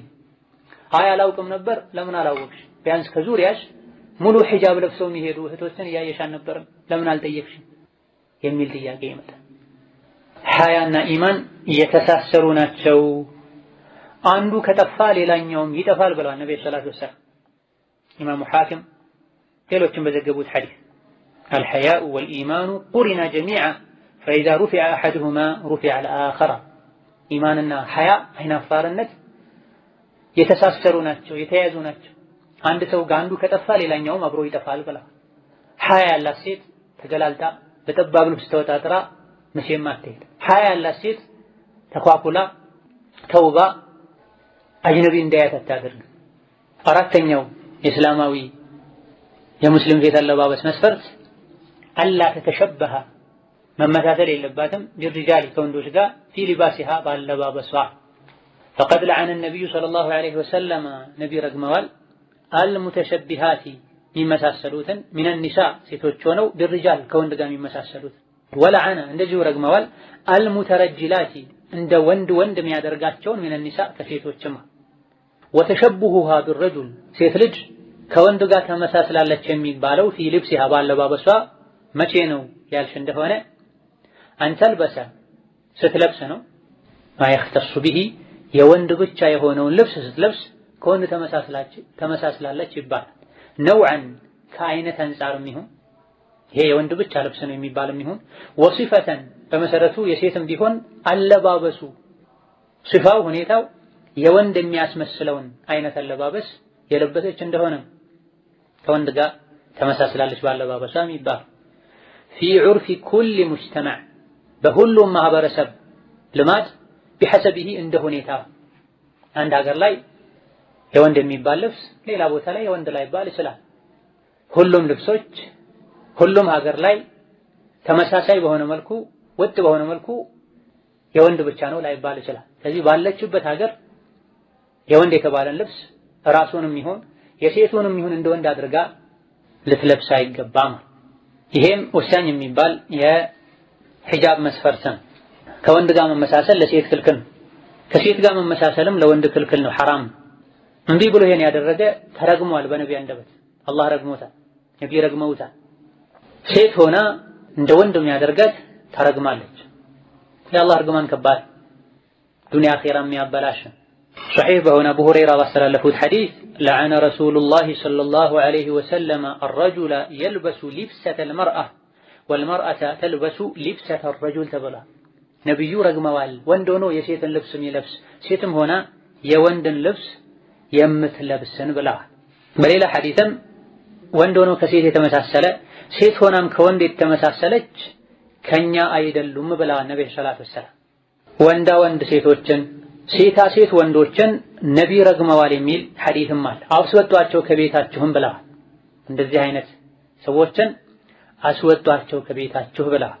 በርካታ ከተቃራኒ ጾታ ጋር መመሳሰልን የሚከለክሉ ሐዲሶች አሉ። እንደ ወንድ ወንድ የሚያደርጋት ወንዳ ወንድ ሴት ጀነት አትገባም የሚል ሐዲስም ተገኝቷል። ስለዚህ ጫማም ይሁን ልብሶችም ይሁኑ የወንድ መሆናቸው ከተረጋገጠ የሴት ቢሆንም አለባበሱ ከወንድ ጋር እንዲመሳሰሉ ካደረገ የተከለከለ ይሆናል። ስለዚህ የምትለብሰው እስላማዊ ልብስ ሴት ልጅ ከሚያሟላቸው መስፈርቶች ማለት አንዱ ከወንድ ጋር የማያመሳስል መሆን አለበት። ከወንድ ጋር ካመሳሰለ አንድ መስፈርት ጎድሏል፣ ሒጃቧ ሙሉ አይሆን። ባለንበት ጊዜ ጅልባብ ያደረጉ ጅልባቡ ላይ ጃኬት ኮት የሚደርቡ እህቶችን በብዛት እያየን፣ ልክ እንደ ወንድ ሸርጥና ኮት አድርጎ እንደሚሄድ ወንድ ጎርድና ኮት አድርገው የሚሄዱ አሉ። በተለይ ካፍሮች ሆነው ወንድ ነው ሴት መለየት ሁሉ ይከብዳል። እድሜያቸው ገፋ ያለ ለዲን ቅርብ ያልሆኑ ሙስሊም የሆኑ እናቶችም ይሄን የሚያደርጉበት ሁኔታ አለ። ፀጉራቸውን ጠቅለል አድርገው ፀጉራቸውን የጠቀለሉበትን ሻርፕ ላዩ ላይ ካቦርት ተደርበውበት ሲሄዱ አባትና እናት መለየት ይከብዳል። የግድ ከሆነ መደረብ ካስፈለገ የሚፈልጉትን ሁሉ ከስር ደርቦ ላዩ ላይ ጅልባብ ማድረግ ነው። ጅልባብ ከስር ያሉ ልብሶችን መሸፈኛ ጨርቅ ነው እህቴ ሆይ፣ ፋሽን አይደለም፣ ጌጥም አይደለም፣ ውበት ማሳያም አይደለም። ትንሽ እንኳን ሳያፍሩ ጅልባብ ያሳምራል ብለው ጅልባብ ለመልበስ የሚሞክሩ አሉ። አላህን ፍሬ እህቴ። አባያና መሰል ነገሮችን ትከሻ ላይ አድርጎ ከላይ ብቻ ኒቃብ ማሰርም እዚህ ውስጥ እንደሚካተት በርካታ ዑለሞች ጠቅሰዋል። ምንም እንኳ ከወንድ ጋር መመሳሰሉ እንደ ሀገሩ ይለያያል ቢባልም በላጭና የተሻለው አባያን ጅልባብን ራስ ላይ ማድረግ እዛ ላይ ኒቃብን መደረብ ማሰር እንጂ ከታች ጉርድና ቀሚስ ጠባብ አባያ መሰል ነገሮችን አድርጎ ከላይ ኒቃብ ማሰር ሙሉ ሒጃብ አያስብለው። በተለይ አባያዎች ጠባብ ሲሆን የመጀመሪያው ነጥብ ላይ ዳፊየን ተብሏል። ሙሉ ሰውነት የሚሰትር ተብሏል። ኒቃብ አድርገው እጅና እግራቸውን ገልጠው ይሄዷል። ጓንትም የማያደርጉ ካልሲም የማያደርጉ በል ኒቃብ አድርገው ክንዳቸውን ገልጠው ይሄዷል። አንድ አጅነቢ ካለ ምንም ህጉ አይለወጥም። ቤተሰብ ከሆነ ነው ሴት ልጅ ልብስ መገነስ የምትችለው። ሱቅ ሲወጡ በብጃማም ይወጣል። ከላይ ብቻ ሻርፕ ነገር ፊት ጠቅለል ተደርጓል። አሊያ ደግሞ ሁሌም የሶላት ልብስ በሚሉት አሊያ ደግሞ ባባያ ሰውነታቸውን የሸፈኑ ከላይ ኒቃብ ያደርጓል። ኒቃቡም ግማሽ አይንን ግማሽ ፊትን የሚያሳይ ወደ ዲን ከገቡ ጠቀል ብሎ መግባት። ጓደኛ ስላደረገ ጎረቤት ስላደረገ ባል ስላዘዘ አይደለም መሆን ያለበት። አላህ ስላዘዘ ነብዩ ስላዘዙ ባዘዙት መሰረት መተግበር አለበት። ስሰግድ እንዳያችሁ ስገዱ ብላ ነብዩ ሰለላሁ ዐለይሂ ወሰለም ሱሐባ ሴቶች ሒጃብ እንዳደረጉት ሒጃብ አድርጊ። ኒቃብ ታደርጊያለሽ፣ ጅልባብ ታደርጊያለሽ፣ መስፈርቱን አሟል። ኒቃብ አድርጎ ክንድን ያሳዩ መሄድ፣ ጅልባብ አድርጎ ላዩ ላይ ጃኬት መደረብ፣ ጅልባብ አድርጎ ያለ ካልሲ መሄድ ግማሽ ሒጃብ ነው የሚሆን። ተይው ይሄን ካላሟላሽ ማለት አይደለም። አንድ ነገር አላህና መልእክተኛው ካዘዙ የቻሉትን ያክል ማድረጉ መልካም ነው። ነገር ግን አሟሉት። አላህ ወደ እስላም ጠለቅ ብላችሁ ግቡ፣ ወደ እስላም ጠቅለል ብላችሁ ግቡ ነው የሚል። ሒጃብ ዒባዳ መስፈርት አለው፣ አፈጻጸም አለው። ያን መስፈርቱን ያሟላ አፈጻጸሙን የጠበቀ መሆን አለበት። ሼኹ ኢስላም ተይሚያ ረሒመሁላህ ተዓላ ምን አሉ? መጅሙዕ ፈታዋ 22 ገጽ 148 49 55 ላይ ፈልፋሪቁ መለያው በይነ ሊባስ ሪጃል ወኒሳ በወንዶችና በሴቶች ልብስ መሃል ያለው መለያ የዑዱ ይመለሳል ኢላማ የስሉሑ ሊሪጃል ለወንድ የሚሆን ወማ የስሉሑ ሊኒሳ ለሴት የሚሆን የሚበጅ በሚል ነው የሚለየው። መመዘኛው መለኪያው ወደዚህ ነው የሚመለሰው። ይህ ለሴት የሚመች ከሴት ተፈጥሮ ጋር ሁኔታ ጋር የሚሄድ ነው። ይህ ለወንድ የሚመች ከወንድ የሰውነትም ይሁን የሥራ ባህሪ ጋር የሚሄድ ነው ተብሎ ነው የሚለየው። ወሁወ ማ ዩናሲቡ ማ ዩእመሩ ቢሂ ሪጃል ወንድ የሚታዘዘውን አይነት አለባበስ ዩናሲብ የሚገጥም ሲሆን የሴት ደግሞ ወማ ትኡመሩ ቢሂ ኒሳ ሴት የምትታዘዘውን አይነት አለባበስ ለመልበስ የሚረዳ ከሱ ጋር የሚሄድ የሚገጥም ሲሆን ነው ይህ የወንድ ትክክለኛ አለባበስ ነው፣ ይህ የሴት አለባበስ ነው ይባል። እንዴት ነው ይህ የሚለየው? ፈኒሳኡ ሴቶች ማእሙራቱን ታዘዋል ቢልኢስቲታሪ እንዲሸፈኑ፣ ወልኢሕቲጃቢ እንዲጋረዱ፣ ዱነ ተበሩጂ እንዳይገላለጡ፣ ወዙሁሪ እዩን እንዳይሉ ነው የታዘዙት። እንዲለብሱ እንዲሰተሩ እንዲጋረዱ ታዘዋል። ዱነ ሳይሆን አተበሩጅ ወዙሁር እንዲገላለጡ እንዲታዩ ሳይሆን። ወሊሃዛ ለዚህም ነው ለም ዩሽረዕ ለሃ ለሴት ልጅ ያልተደነገገው ያልተፈቀደው ረፍዑ ሰውቲ ድምፅን ጮክ ማድረግ ፊል አዛኒ አዛን ላይ በሁሉም ዑለሞች ስምምነት ከሙአድን መስፈርቶች መሃል አንዱ ወንድ መሆን። ሴት ልጅ የመስጂዶች ሙአድን መሆን አትችልም። ለምን? ድምጿን ዝቅ እንድታደርግ የት እንዳለች እንዳይታወቅ ሸሪዓ ስለሚፈልግ። ወለተልቢያ አዛን ላይ ብቻ አይደለም፣ ሐጅ ላይ ዑምራ ላይ ለበይክ አላሁመ ለበይክ ሲባል ሴት ልጅ ድምፅ ጮክ ማድረግ የለባትም፣ አይፈቀድላትም። ይህ ከድምፅ አንፃር ነው። ሙሉ ማንነትንም ሰተር ከማድረግ አንፃር ወለሱዑድ መውጣት አልተፈቀደላትም ለሴት ልጅ ኢለ ሶፋ ወልመርዋ ሶፋና መርዋ ላይ ጋራው ላይ እንድትወጣ አልተፈቀደም። ሐጅና ዑምራ ሲደረግ ጠዋፍ እንዳለቀ በሶፋና መርዋ መሃል መመላለስ አለ። እዛ ላይ መጀመሪያ ሶፋ ላይ ከዛ መርዋ ላይ ይወጣል። ሴት ልጅ እዛ ከፍታ ላይ መውጣት አልተደነገገላትም። ጫፉ ላይ ደርሳ ብቻ መዞሩን መመላለሱን መጀመር ነው ያለባት። ወለተጀሩዱ ፊል ኢሕራም ኢሕራም ላይም ባዶ መሆን አልተፈቀደም። ከማ የተጀረዱ አረጁሉ ወንድ ባዶ እንደሚሆነው ከተለመዱ ልብሶች ከክት ኖርማል ሁሌ ከሚደረጉ ልብሶች ወንድ ልጅ ባዶ እንዲሆን ይታዘዛል። ከእንደዚህ አይነት በሰውነት ቅርጽ ከተዘጋጁ ልብሶች ባዶ ሆኖ ልቅ የሆነ ብትን የሆነ ጨርቅን እንዲለብስ ነው የሚታዘዝ። ሴት ልጅ ይሄን አልታዘዘችም። ፈኢነ ረጁለ ወንድ ልጅ ማእሙሩን ይታዘዛል ሐጅና ዑምራ ላይ አንየክሽፈ ረእሰሁ ፀጉሩን እንዲገልጥ ወአላ የልበሰ ቲያበል ሙዕታዳ የተለመደ ልብስን እንዳይለብስ ወህያ ሊባስል ሙዕታዳ የተለመደ ልብስ የሚባለው አለቲ ቱስነዑ ዐላ ቀድሪ አዕዳኢሂ በሰውነት ቅርጽ ልክ የሚሰሩ ልብሶችን እንዳይለብስ ይታዘዛል ወንድ ልጅ ሐጅና ዑምራ ላይ ሲሆን። ለምሳሌ ፈላ የልበሱል ቀሚሳ ቀሚስ አይለብስም ጀለቢያ፣ ወለል ሰራዊለ ሱሪ አይለብስም፣ ወለል ቡርኑሳ ኮፍያ ያለው ጃኬት ካቦርት አይለብስም፣ ወለል ኹፋ ጫማም አይለብስም ሽፍን ጫማ።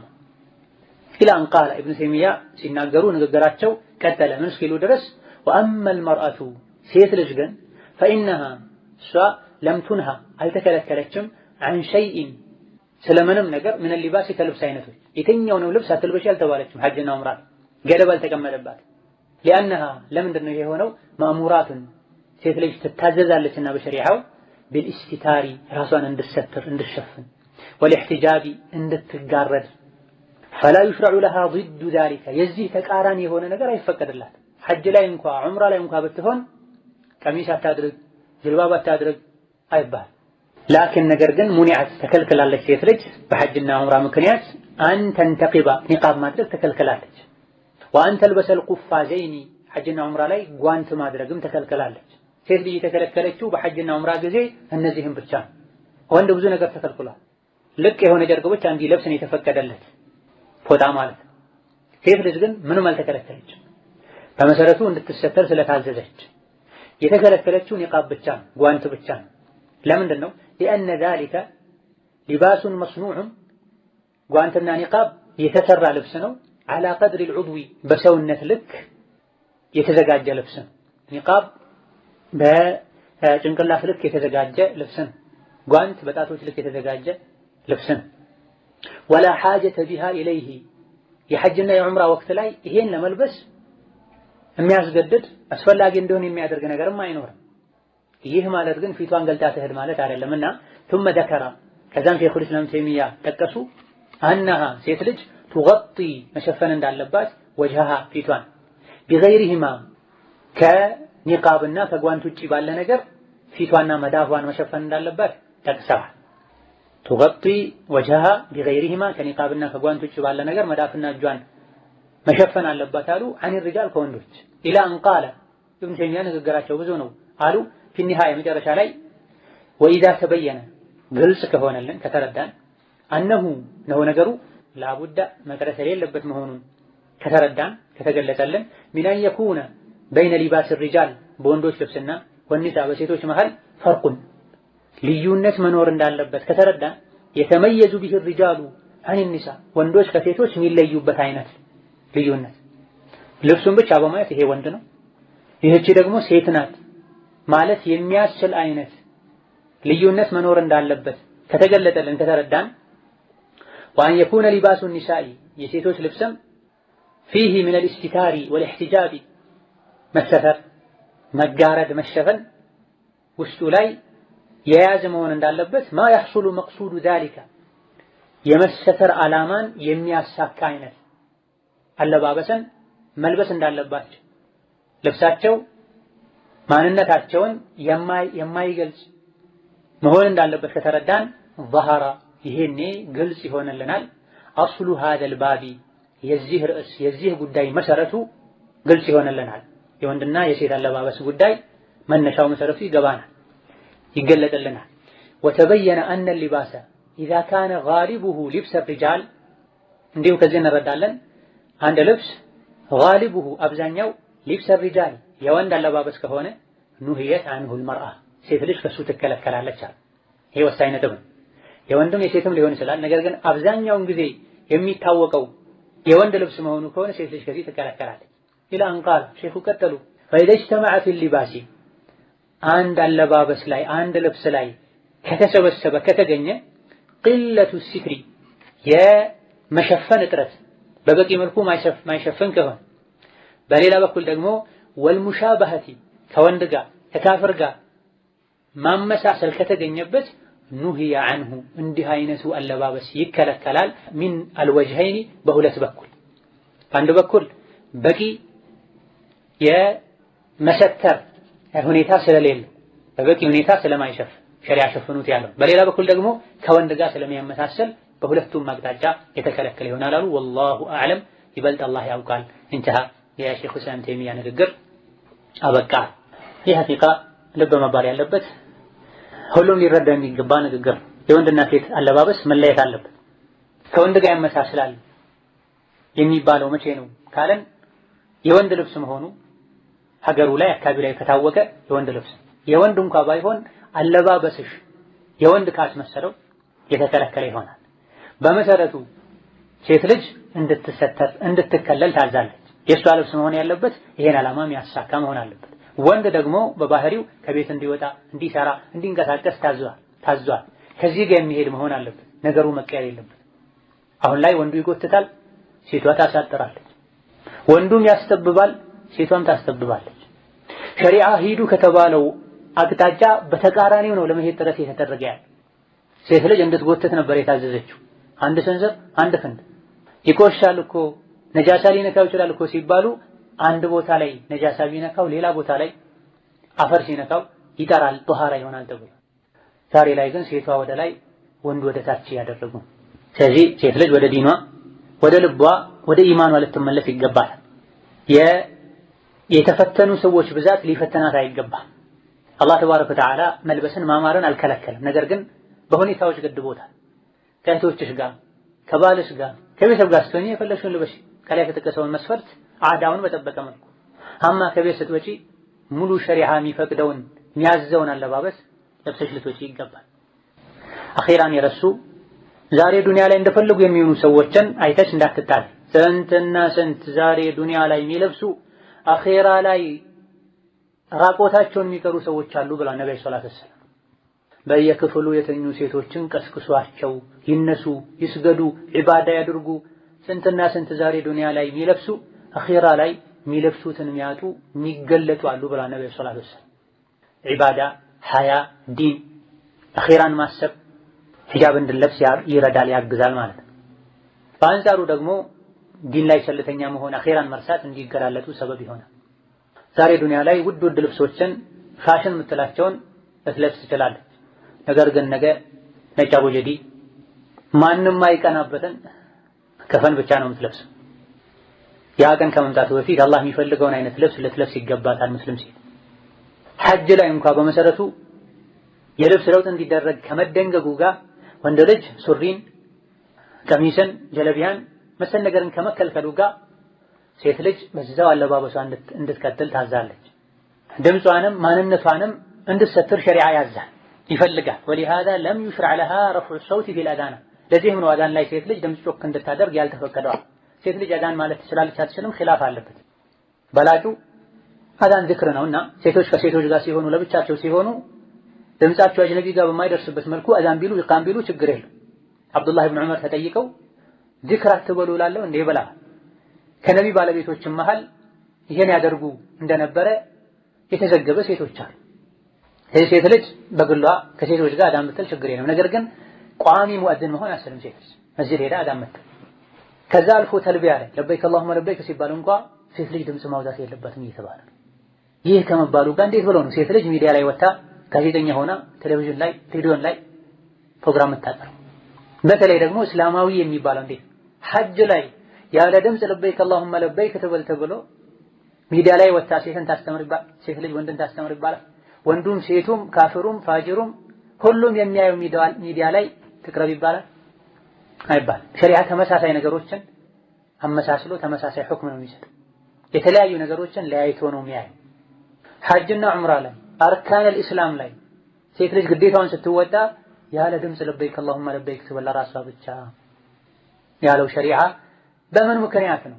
እዛ ጋር የተከለከለውን የሴት ድምጽ ሚዲያ ላይ ወጣ ከሙስሊም አልፎ ካፍሩም ጭምር ከሴት አልፎ ወንዱም ጭምር እንዲሰማው እንዲያያት የሚፈቀደው። ወከዛሊክ ሐጅና ዑምራ ላይ እንኳን ሶፋና መርዋ ላይ እንዳትወጣ ተደርጓል። አለመውጣቷ በላጭ ነው ተብሎ የሆነው ሳለ በሆነ ባልሆነው ሴት ልጅ ወጣ በየካፌሪያው በየመንገዱ በየሱፐርማርኬቱ ከወንድ ጋር ልትጋፋ በጭራሽ አይገባም። ሐጅና ዑምራ ላይ እንኳን ፊቷ እንድትሸፍን ታዛለች። በመሰረቱ ኒቃብ ተከልክሎሳል። መዳፏ እንድትሸፍን ታዛለች። በመሰረቱ ጓንት ተከልክሎሳል። ለምንድን ነው እነዚህ የተከለከሉት? በሰውነት ልክ የተሰፉ ስለሆነ በሌላ መንገድ ከነሱ ተብቃቅቶ በሌላ መንገድ እነዚህ ሁለት የሰውነት አካላቶችን መሸፈንም ስለምትችል ነው። ሐዲስ ላይ ነብዩ ሰለላሁ ዐለይሂ ወሰለም ኢህራም ላይ ያሉ ሴቶች ጓንት አያረጉም፣ ኒቃብ አያደርጉም ብለዋል። ስለዚህ ነብዩ ዘንድ ኒቃብ ይታወቃል፣ ጓንት ይታወቃል ማለት ነው። የከለከሉትም ለኢህራሙ ሲሉ ነው ማለት ነው። በኢህራም ምክንያት እነዚህ ሁለት የሰውነት አካላቶቻቸውን የሚሸፍኑበት ጨርቅ ልዩ ጨርቅ ኒቃብና ጓንት ተከለከለ ማለት ደግሞ ያኔ ሷሐቦች ፊታቸውን ገልጠው ከወንድ ጋር የተያዩ ያደርጉ ነበር ማለት አይደል። የነቢ ባለቤቶች ከነቢ ጋር የሐጅ ጉዞ ላይ የተጓዘን በአጠገባችን ወንዶች ሲያልፉ በጅልባባችን ፊታችንን እንሸፍነው ነበረ፣ ሲያልፉ እንገልጠው ነበር ብለዋል። እነዚህ የነቢ ባለቤቶች ናቸው። ለነሱ አላህ የመረጠውን ልትከተይ ይገባል። እነሱ ያደረጉትን ልታደርግ ይገባል። እነሱ የሚመኙትን ጀነት እስከተመኘሽ ድረስ ኢዳ ሴት ልጅ አለባበስ ፊሂ ሚን አልኢስቲታሪ ወልኢህቲጃቢ ማ يحصل መቅሱዱ ዛሊክ ሴት ከወንድ እንድትለይ ይፈለጋል። ሴት ራሷን እንድትጋርድ ሸፈን ሰተር እንድታደርግ ይፈለጋል። አለባበሷ ለዚህ የሚረዳ መሆን አለበት እንጂ ይሁን እንድትል ከወንድ እንድትቀርብ ወንድ እንዲከጀላት እንዲቀርባት የሚያደርግ አለባበስ መልበስ የለባትም። አንዳንድ አለባበሶች የወንድም የሴትም ሊመስሉ ይችላሉ። وتبين أن اللباس إذا كان غالبه لبس الرجال نهيت عنه المرأة አብዛኛው ወንዶች ዘንድ የሚታወቀው የወንድ ነው የሚባል ከሆነ ሴት እንዲህ አይነቱ አለባበስ ልትርቅ ይገባታል። ቤትም ውስጥ ቢሆን ሴት ልጅ የወንድን ልብስ ልትለብስ ወንድ የሴትን ሊለብስ አይገባው። ነገር ግን ላይ ጣል ከማድረግ አንፃር ከሆነ ችግር ላይኖረው ይችላል። ሴት ልጅ የምትለብሰው አለባበስ በአንዱ በኩል ጠባብ ከሆነ አጭር ከሆነ ስስ ከሆነ በሌላ በኩል ደግሞ ከወንድ ጋር የሚመሳሰል ከሆነ የሚከለከለው በብዙ አቅጣጫና ብዙ ምክንያት ይሆናል። አሁን ላይ ያለው የሴቶች አለባበስ እጅግ በጣም የሚያሳዝን ነው። እነዚህን ሁሉ ሆን ብለው የሚጻረሩ ነው የሚመስል። አስረዝሙ ያሳጥራል፣ አስፉት ያጠባሉ፣ ወፈር ያላድርጉት ስሱን ፈልገው መርጠው ይገዛሉ። እንዲህ አይነቱን ልብስ መሸጡም ይከለከላል፣ ማዘጋጀቱም ይከለከላል። እንዲህ አይነት ልብስ ለሚሸጥ ሰው ቤት ማከራየቱም ይከለከላል፣ መተባበሩም ይከለከላል። ከመልበስ አንፃር ብቻ አይደል፣ ከማቅረብም ከመተባበርም አንፃር ሙስሊም ሴት ልታስብበት ይገባል። ሙስሊም የሆኑት ናቸው ይሄን ስራ የሚሰሩት። የቱርክ የምናምን እያሉ የሚያቀርቡ ሒጃብ ሞዴል የለውም፣ ፋሽን የለውም። ረሱሉ አለይሂ ሰላቱ ወሰላም አይሻ፣ ሐፍሳ፣ ፋጢማ በነበሩበት ወቅት ይለበስ የነበረውን አይነት አለባበስ ነው ዛሬ መልበስ ያለባት ሴት ልጅ። ሰፊ የሆነ ወፍራም የሆነ ሙሉ ሰውነትን የሚሰትር ኢላ ገይር ዛሊክ ሌሎች መስፈርቶችን ያሟላ መሆን አለበት። አይ እንደ ዘመኑ እንደ ሀገሩ አድርገዋለሁ አልፎ ሁሉ ሒጃብ ራሱን የቻለ ስታይል ሊኖረው በየዘመኑ ሊቀያየር ሞዴሎች ሊኖሩት ይገባል ብለው የሚያስቡም አሉ። ይሄ ጀህልና ዲንን በፈለጉት መልኩ ማስኬድን። አምስተኛውና እዚህ ሼኹ የጠቀሱት የመጨረሻው አላ የኩነ ፊህ ዚነቱን ሴት ልጅ የምትለብሰው ሒጃብ ራሱ ጌጥ ያለው መሆን የለበትም። ቱልፊቱል አንዛራ አይንን የሚስብ ወደ እሷ ዞር እንዲባል የሚያደርግ عند خروجها من المنزل ከቤት ስትወጣ لئلا تكون ሴት ልጅ በዚህ ምክንያት እንዳትሆን من المتبرجات بزينة ተውበው ጌጥን ተጠቅመው ተገላልጠው ከሚሄዱ ሴቶች እንዳትመደብ ቁርአን ላይ የተከለከለውን ወንጀል እንዳትፈጽም ሴት ልጅ የምትለብሰው እስላማዊ ልብስ ራሱ ጌጥ መሆን የለበትም። ይሄም እጅግ በጣም ወሳኝ የሆነ ብዙዎች የዘነጉት ጉዳይ ነው። የሚያብለጨልጩ ልብሶችን ለብሰው የሚሄዱ ከሩቅ ሲታዩ የሚጣሩ የሚያሸበርቁ የተለያየ ቀለም ያላቸው ልብሶችን ለብሰው የሚሄዱ እህቶች አሉ። በል ከዚህ ሁሉ አልፎ ብልጭልጭ ያለውን ጅልባብና ኒቃብ አድርገው የሚሄዱ እህቶችንም እናያለን። ስለዚህ ልብሱ ራሱ ጌጥ መሆን የለበት፣ ወጥ የሆነ ከለር ያለው መሆን አለበት። ወይም ሙሉ ጥቁር ወይም ሙሉ ቡኒ፣ ሌሎችም የተለመዱ ከለሮች ሊሆኑ ይገባል። ዥንጉርጉር መሆን የለበት። ብልጭልጭ ያለው ጌጥ ያለው መሆን የለበት።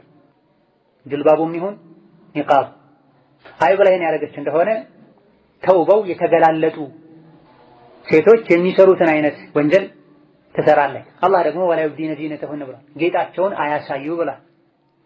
ሶስት አይነት ሰዎችን አላህ እንዴት እንደሚቀጣቸው አትጠይቅ፣ ቅጣታቸው ከባድ ነው አሉና ነብዩ ሰለላሁ ዐለይሂ ወሰለም ከነዚህ ከሶስት ከፍተኛ ቅጣት ከሚጠብቃቸው ሰዎች መሃል አንዱ ሴት ናት። ምን አይነት ሴት?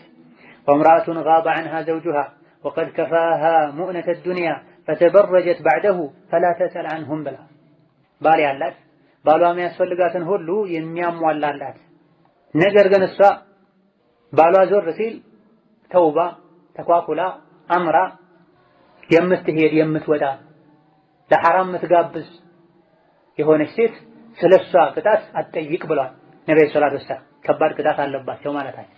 ስለዚህ ሴት ልጅ ዓላማው እንኳን ይሄ ባይሆን የተከለከለ አይነት አለባበስ ለብሳ መሄድ የለባት። ሽቶ ተቀብታ በወንዶች አጠገብ ያለፈች ዝሙተኛ ናት ተብሏል። እንደዚሁ ደግሞ ራሱ ጌጥ የሆነ ልብስ ለብሳ የምትሄድ ሴት ተበሩጅ ውስጥ ትገባለች ተብሏል። ንያዋ ወንድን ማታለልም ይሁን ሌላም ዓላማ ይኖራት የተከለከለውን ነገር በማድረጓ ብቻ የድርጊት የሚያስከትለውን ቅጣት ቀማሽ ትሆናለች። መስፈርቱን ያሟላ ተውበት እስካላደረገች ድረስ ወለም የተገመድሃ ረቡል ዓለሚን ቢዐፍዊሂ ወጉፍራኒሂ። ስለዚህ ሙስሊም ሴት የምትለብሰው ልብስ ራሱ ጌጥ መሆን የለበትም። ሒጃብ ውበትን ማሳያ አይደለም፣ ውበት መሸፈኛ ነው። ውበቴ ለምን ይሸፈናል? ነውር ነው ወይ? ፈተና ያመጣል። ለሁሉ መታየት የለበትም። ለተፈቀደላቸው ሰዎች ብቻ እንድታሳይ ነው ቁርአን የፈቀደ። ወላ ዩብዲነ ዚነተሁነ ኢላ ብሎ አላህ ዘርዝሯል። ጌጣቸውን ውበታቸውን አያሳዩ ለባላቸው እንጂ ለአባታቸው እንጂ ለልጃቸው እንጂ ለወንድሞቻቸው እንጂ ብሏል። የተፈጥሮ ውበትን ለእነዚህ ሰዎች ነው ማሳየት የሚቻል። ከዛ ውጭ ያለ አላፊ አግዳሚ ውበትሽን እንዲያይ መፍቀድ የለብሽም፣ አላህ ይከለክላል። ለመጨረሻ ጃሂል የሆኑ ሲጀመር አላህ ተባረከ ወተዓላ ሴትን ልጅ ለምን ውብ አድርጎ ፈጠራት፣ ለምን እስከነ ልብስ አልፈጠራትም የሚሉ አቅላቸው ከእንስሳ ሁሉ የወረደ ሰዎች አሉ። ወንዱን ታዲያ ለምንድን ነው አልብሶ አላህ ያልፈጠረው? ይህ ማለት ወንድም ሙሉ ልብሱን ጥሎ ይሄድ ማለት። ስለዚህ ጃሂል የሚናገረው ነው የተናገረ ሁሉ ሐቅ እሱ ጋር ያለ አይምሰልሽ። አላህና መልእክተኛው የደነገጉትን ድንጋጌ ፈልገሽ አውቀሽ በዛ መሰረት ልትሄጂ ይገባል። ለዱንያም ለአኺራ ኸይር የሚሆነው ይሄ ነው። እነዚህ ሼኹ የጠቀሷቸው መስፈርቶች ናቸው። ሌሎች ሼኹ ያልጠቀሷቸው መስፈርቶች አሉ። ከነዚህም አንዱ አላ የኩነ ሙጠየባ፣ የምትለብሰው ልብስ ሽቶ ያልተቀባ መሆን አለበት። በተፈጥሮው በሽቶ ተነፍሮ የሚሰራ ሊሆን ይችላል። በየጊዜው ራሷ ሽቶ የምትቀባው ሊሆን ይችላል። ቀጥተኛ ሽቶ ሊሆን ይችላል። ሲታጠብ ሽቶ እንዲኖረው በሚያደርግ መልኩ ታጥቦ ሊሆን ይችላል። በጥቅሉ የምትለብሰው ልብስ ሽቶ ያልተቀባ መሆን አለበት። ከላይ የተዘረዘሩ መስፈርቶችን ሁሉ እንኳን ቢያሟላ ሽቶ ተቀብታ ከሄደች በሽቶና ሽታ ባላቸው ነገሮች የተነከረ ከሆነ አይፈቀድም። ስለዚህ ለረጅም ሰዓት የሚቆይ የልብስ ማጠቢያ ኦሞ፣ የአባያና ጅልባብ ማጠቢያ ሻምፖዎች ካሉ መሰል ነገሮች ሽታቸው ለረጅም ጊዜ የሚቆይ መሆን የለበትም። ከቤት ስትወጣም ለብሳ እንኳን ቢሆን ሽቶ ተቀብታ መሆን የለበትም።